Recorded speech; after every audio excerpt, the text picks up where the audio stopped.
Hallo zusammen und willkommen zu einer neuen Folge von Michaels Modellbaustube. Meine Sommerpause, die ist jetzt vorbei und obwohl ich überhaupt keine Zeit gefunden habe, Videos aufzunehmen, geschweige denn zu schneiden, habe ich doch am Boden ein bisschen weiterarbeiten können. Und die Fortschritte dazu, die schauen wir uns jetzt gemeinsam an. Also, bis gleich!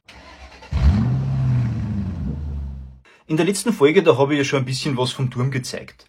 Damals ging es hauptsächlich um das Periskop. Seither hat sich natürlich einiges getan und der Aufbau ist jetzt mehr oder weniger komplett. Zu den Ätzteilen von RC-SAPS, da kann ich jetzt einmal dazu sagen, dass die sehr gut auf das Modell abgestimmt sind. Ich habe schon andere Details jetzt verbaut, die man, obwohl für das jeweilige Kit hergestellt worden, zuerst stutzen musste, damit sie überhaupt passen. Das war da praktisch nie der Fall. Die einzige Ausnahme bildet da dieses U-förmige Teil da drinnen mit der Riffelstruktur. Das ist nämlich zu lang. Also das klebt man auf ein Kunststoffteil und dann schaut das hinten drüber. Ist aber auch kein Problem, weil sobald der Klebstoff trocken ist, zwickt man das einfach hinten ab. Ja, ja, und ihr seht schon, so schaut das momentan aus da auf dem Turm. Wie man schön sieht, da habe ich jetzt diese ganzen Stufenelemente und Geländer durch Ätzteile ersetzt. In der letzten Folge, da habe ich glaube ich schon erwähnt, dass die zwar ein bisschen eindimensional wirken, aber immer noch um Welten besser ausschauen wie diese angegossenen Plastikwülste. Ne? Ja. Der Einbau von diesen seitlichen Geländern da, das verlangt aber dann auch schon wieder einiges ab. Da ist wirklich Konzentration angesagt. Ich Depp habe da nämlich den Fehler gemacht, dass ich mir da einfach zu wenig Zeit genommen habe und diese Löcher, die man da bohren muss, die habe ich mir zwar ausgemessen, aber ich habe die Beugung, ihr seht ja, ich habe da eine Beugung, die habe ich nicht berücksichtigt.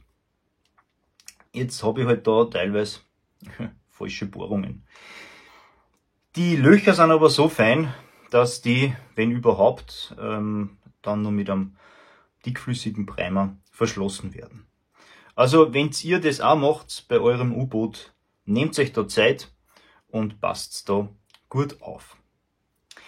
Das Geländer an der Kanzel hinten, das schaut zwar jetzt ein bisschen wüst aus, das ist aber doch relativ gut von der Hand gegangen. Zuerst muss man da die Löcher, die da drinnen sind, da muss man noch ein bisschen tiefer bohren, damit es da einen guten Halt findet. Und dann fängt man einfach an, dass man von hinten her, also ich habe da angefangen mit die hintersten drei Stützen da, habe ich angefangen, eingeklebt, trocknen lassen und dann arbeitet man sich da Schritt für Schritt nach vorn, bis man halt dann zum Schluss ankommt. Und dann geht es sehr gut. Da fehlt jetzt noch ein bisschen was, aber das ist jetzt nicht mehr so viel. Ihr seht, ich habe da schon so eine Platte da reingeklebt. Das kommt dann da noch und auf dieser Seite. Jo, kommen wir mal zur Bewaffnung. Die ist ja ebenfalls mit Ätzteilen aufgewertet worden. Das schaut momentan so aus. Also da haben wir die MG.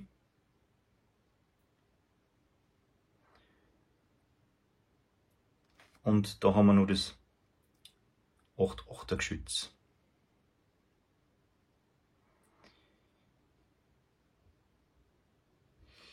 Ja, und da leider, wie auch ein bisschen beim Turm, ist die Bauanleitung von RC-SAPS nicht wirklich zu gebrauchen, da einfach andere Bilder in der Bauanleitung sind, beziehungsweise schauen die Teile komplett anders aus, wie es in echt sind. Als Beispiel zeige ich euch da einfach den Turm und da seht ihr schon, das wäre die Seite da, ne, schaut komplett anders aus. Wegen dem ist es zwar schön, ist es zwar gut gemeint, dass man da Referenzbilder hat, aber ja, leider nicht zu gebrauchen. Es kann natürlich sein, dass das ein totaler Fehler von RC-SAPS ist, ne? Einfach was vertauscht. Es kann aber auch sein, dass Revell jetzt andere Teile verwendet, als wie zum Zeitpunkt, wo man diesen Ätzteilesatz erstellt hat und da haben dann eben die Teile gar nicht existiert. Ich weiß es nicht. Falls da von euch jemand eine Antwort dazu hat, dann einfach in die Kommentare damit. Es ist jetzt aber wirklich Jammern auf sehr, sehr hohem Niveau, muss auch dazu sagen, weil trotz dieses Umstandes lassen sich diese Ätzteile super anbringen und werten den schon sehr guten Bausatz massiv auf. Ja, wie geht's jetzt weiter? Der nächste Schritt, der besteht ja jetzt schon aus Grundieren und Bemalen, und aus dem Grund habe ich mir da mal einen kleinen Test gemacht, kleine Testbemalung da auf diesem Plastiksheet. Und da ist mir aufgefallen, dass der dunkelgraue Farbton, der eigentlich für die Hülle vorgesehen ist, da einen deutlichen Grünstich hat. Und der gefällt mir überhaupt nicht. Ja.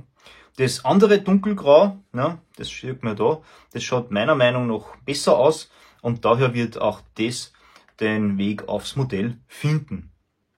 Außerdem habe ich dann noch was komplett Neues für mich ausprobiert, und zwar habe ich da einen Filter aufgetragen. Wie ihr ja wisst, baue ich hauptsächlich Rennwegen oder Zivilfahrzeuge, und einen Filter habe ich da eigentlich noch nie braucht. Daher mal was anderes. Ausprobiert habe ich da den Marine Blue aus der Acrylic-Filter-Serie von Amo, und den werde ich dann schlussendlich auf dem Modell verwenden.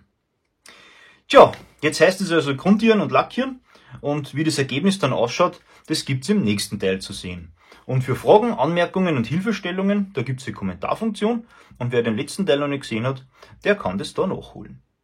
Bis zur nächsten Folge, da wünsche ich wie immer eine gute Zeit und viel Spaß beim Modellbau. Euer Michael.